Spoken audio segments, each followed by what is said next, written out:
Then we have the self-reliant strategy, where for one reason or another, there is just one partner. And this can happen for two reasons. One, it could happen because of divorce, and two, it could happen because, you are a single parent. You've always been a single parent. So starting with divorce, I'll give you a little bit of background information about divorce, and then we'll talk about what does that mean for division of labor. So your book notes that, certainly conflict over household responsibilities does impact the likelihood of divorce. And I said that when I was discussing the neo-traditional dad and super mom, how that combination in particular is likely to result in unhappiness and increased likelihood of divorce. But what we've seen over time is that, part of why that type of family in particular is prone to divorce is because it's that neo-traditional fallback positions of majority men, of the men in those families.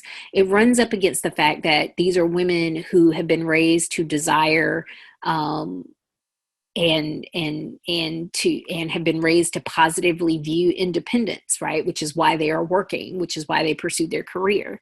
And they did not necessarily expect to find themselves in situations where they're doing all of this, domestic labor, second shift, third shift on their own, even though they are married to a partner. And it's likely that they are going to become resentful. And this relates to that whole concept of the stall revolution, which we've talked about in this course before. And so, how happy are divorced parents? Research suggests different things, that, over time, women tend to be happier after getting divorced than men. And women are more likely to say that they don't want to marry again, comparative to men. And that is, in fact, reflected by remarriage rates. Men are more likely to remarry, and they're more likely to remarry more quickly than women are. And that's why, while divorce is obviously, can be a horrible thing for both men and women, it does kind of reflect the fact that it comes out of a time period where, there had been the women's movement and there had been this shift in gender roles. Because we see our first dramatic, increase in divorce in this country during the time period of 1960 to 1980. And that time period is referred to as the divorce revolution. And during this time period, marriage was reconceptualized as well as legally recognized as a voluntary contract between two individuals, with a focus on the word voluntary, meaning you could opt out of being married. And no-fault divorce laws made it legal to get a divorce for personal reasons. It did not have to be related to a specific charge or accusation. We saw the first in California in 1970, but by 1985, all states had them. And so what that resulted in was, an increased number of people getting a divorce. And although that increase eventually came to, it stagnated at a higher rate than what we had pre-divorce revolution. And so why do people divorce? There's societal reasons that contribute to the likelihood of divorce. Things like the no-fault divorce laws, the role of religion in society, shifts in cultural values, whether or not we're in a time of increased military service, technology, which of course has made infidelity both easier to engage in, but also easier for people to catch you engaging in.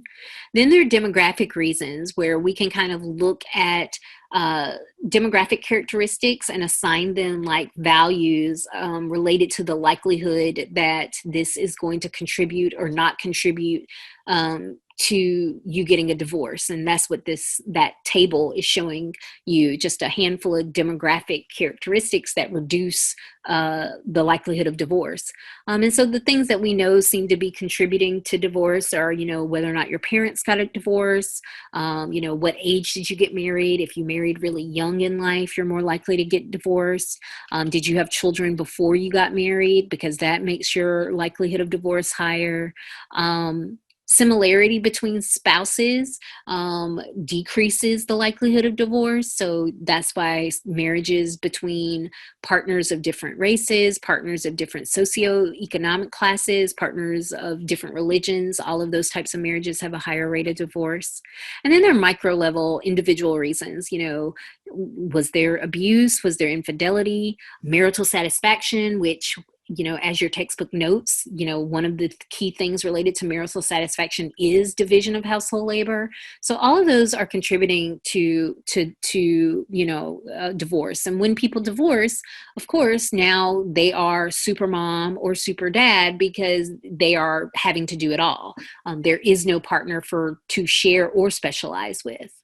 Another type of super mom, super dad, but they're less likely to get that title because of the stigma surrounding their situation, are those who are going it alone because they've always been alone. They weren't married at the time that they started their family. And so your book talks about the research of Eaton and Kafalis. It's a great book. It's called Promises I Can Keep. And they're interviewing low-income women in Philadelphia who choose to be single mothers. Because we oftentimes talk about this as being something that happens, and we imagine that it was accidental and it wasn't by choice. But, they make the point that, to a certain extent, they're choosing to be single mothers, and they're choosing to be single mothers not because they don't value marriage, but because they really value marriage. They want to, when they get married, they want it to be to the right person. And they want that person, to have, specific characteristics, and for them to have a certain type of life once they're married. And just because of the limitations of, the men in their neighborhood and their larger social context, they aren't always certain that they're going to have those types of potential husbands. And so they aren't certain if marriage is going to happen for them, and they don't necessarily feel like they shouldn't be mothers just because they aren't married yet. So who do you rely on for support and assistance when you don't have a partner? And this can be true also, just so you know, for the divorced parents as well. Although divorced parents, especially if they have class privilege, also can be outsourcers. But for low-income people in particular, or people who decide to go it alone, they usually know going into it that they might need to count on people they are not married to, but who can stand in place of a father or a mother. What your book calls other mothers, other fathers. All of this is part of that care chain, or relates to that concept of care chain that you look for other adults in your community, in your social circle, among your extended kin, who can help you with household labor, particularly labor related to childcare. Now, it's worth noting that this decision of going it alone, single motherhood, doesn't just occur in lower classes. There are, you can just look at the number of celebrities who choose to be single mothers, and as well as women with higher economic statuses. But oftentimes, low-income single mothers tend to be the face of this phenomena. And a lot of that is because the concerns that people have about single motherhood has traditionally been tied to their lack of financial resources, and concerns of feminization of poverty, which I'll talk about more in a second. And the idea that people are having children in these impoverished situations and raising them in poverty, increasing the likelihood that they too will grow up to be poor. These decisions have just been largely demonized in a lot of, research as well as mass media. And so there's a lot of stigma associated with these decisions and associated with these women. And the stigma of being a poor single mother, it probably correlates with, the fact that this is often racialized. Where people are thinking about, this is largely racial minorities, which is not necessarily the case. Like I said, it's based on the fact that they are poor. So the stigma comes from their social status. And then, of course, even today, some of that stigma is still based on this idea that is sexually deviant, that being a single parent is proof that you're having this premarital, outside of marriage sex, and out of wedlock childbearing, which in some parts of the country is still seen as being very deviant. As I said, the stigma is largely predicated, though, on concerns related to social class. And a lot of single mothers are what we describe as being working poor. They work, but they work for jobs that pay minimum wage or not much more. So despite working, they remain poor. And what's meant by the feminization of poverty is that women are more likely to be impoverished. Female-headed households are more likely to be poor regardless of race. And I give you a graph that kind of shows that, whether you're talking about white women, Asian women, Hispanic women, or Black women, if they are households where there is only a female householder, no husband present, they have a much larger percentage in poverty than households where there is, a married couple, a man and woman present, or even a household where it's just the father. And, part of this probably has a lot to do with the fact that for a lot of these women, the types of jobs that they have when they don't have college education are what we call pink collar jobs. Things like domestic workers, CNAs, waitresses, and those types of jobs tend to usually be pretty lacking in both wages and benefits. And comparative to men who don't have college education, there is a greater likelihood among men that they have blue collar jobs, jobs like construction workers, plumbers, and auto mechanics. And those jobs tend to be working class in terms of benefits and wages, which is definitely a step up in terms of economic resources than working poor. And so these women tend to be closer to the poverty line even before they have children. And then once they have children, this tends to increase their impoverished status. And this is just some more data that just shows that, we do have a little bit of a selection effect here. So it's not necessarily that the having of the children is making them poor, that there does seem to be, that this is related, that people that, lack education and don't make a lot of money are more likely to become single mothers, than vice versa. The final type of family that your textbook discusses in depth is child-free. And it's worth noting that, childlessness can be involuntary or voluntary. Involuntary childlessness means that you and your partner tried to have a child, and it did not work out, for fertility purposes. But voluntary childlessness, as the word voluntary indicates, means that you chose to not have children. And so oftentimes we use the term child-free for voluntary childlessness, because these couples, they don't have to be, co-breadwinners, but they oftentimes are. And specifically, there is one form of child-free couples that are oftentimes highlighted in popular media, and they are referred to as DINKs, dual income, no kids. And that's because, we imagine that they have a very glamorous life. They both work, and they usually work at jobs where they're well compensated. But because they don't have children, their money gets to go gets prioritized, to be spent on different things, and their lives outside of work are organized differently because they don't have these childcare demands. And so your book notes that the lack of children in a marriage doesn't eliminate the second shift, but it does dramatically reduce the intensity. And because the introduction of children tends to push the likelihood of specialization, as well as just increase the amount of work that needs to happen in the second shift. Now, why has there been an increase in childlessness in America? One reason is, women are choosing this in response to the demands of ideology of intensive mothering. They're like, yeah, no, I don't want to do that.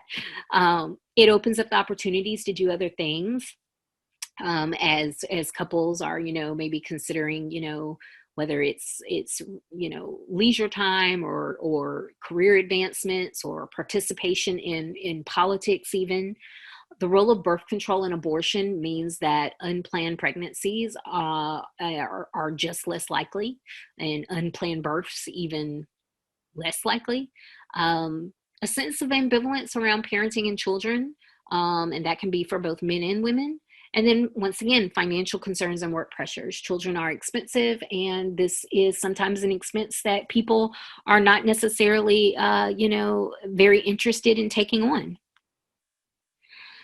So, a lot of these types of family patterns were described, using the mixed sex kind of dynamic.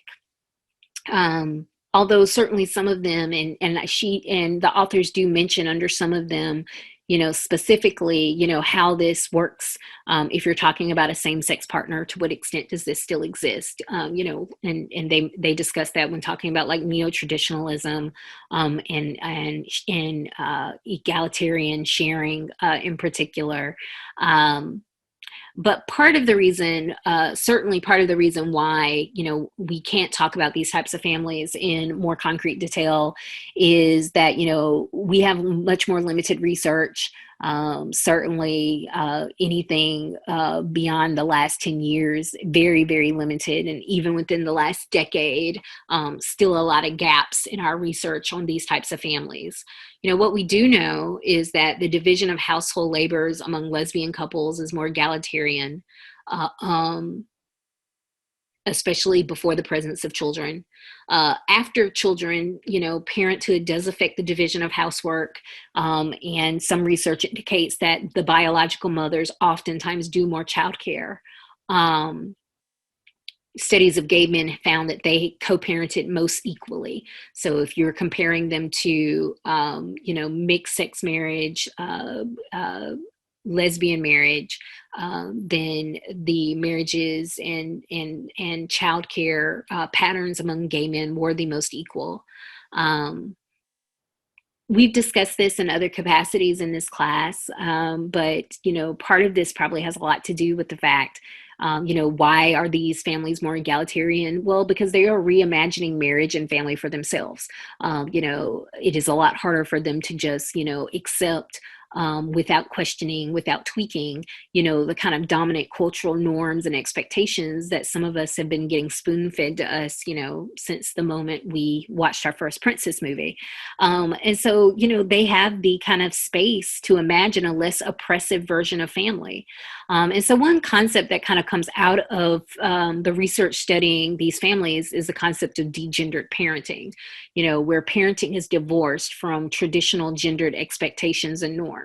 And so in this way, it's not that you're doing a subpar version of parenting, but that you have norms and expectations that have nothing to do with the gender of the parent performing the activities. So in this way, this is almost like the opposite of the ideology of intensive mothering. I've already kind of said that, they talk about extending families, they talk about what does that mean in terms of polyamory? What does that mean in terms of, taking in, family members beyond the nuclear family, which used to be way more common, before the industrial era, the early 1900s. The idea that cousins and aunts and uncles and grandparents would live in the same household as a nuclear family, that wasn't just unheard of. And so the fact is, for financial reasons, largely, there are more families kind of going back to this type of model. Then, of course, there is, just having people who aren't blood related by marriage or by blood ties, but who you consider to be family, and you make space for them in your family and your household, and and they help with household labor duties. So yeah, your book does talk about that, those possibilities. More research needs to be done so that these ideas can be discussed in a more systematic and concrete way. But in general, what we end on is a lot of this, like so many things about gender, is about power. Housework is devalued while participation in the labor force is more highly valued. And so when a family is utilizing specialization, whether it's by choice or force, it does result in a certain amount of loss of status and interpersonal power. And this is true even in same-sex marriages. But despite, and that should be a strong argument for sharing, but sharing does have real barriers, both ideological as well as institutional, making it, not easy or straightforward for couples that want to implement those types of strategies. And even though the couples that are able to implement those types of strategies, if they're doing so on the basis of outsourcing, then, it has to just be noted that this is contributing to the economic vulnerability of people who serve in those roles as paid caregivers. And so in that sense, as previously discussed, the egalitarianism of, an individual family is kind of based upon, the social inequalities that exist in larger society, that make domestic, workers, domestic outsourcing, feasible and oftentimes pretty affordable. So as we were discussing all of this, particularly the institutional barriers to sharing, of course, at the same time we're pointing the finger at family, we're pointing the finger at work, because as the authors note, work is, like family, a greedy institution, greedy of our time, our energy, our emotional investment. And so that is why that is what we will be tackling in the next module, is how work contributes to these dynamics.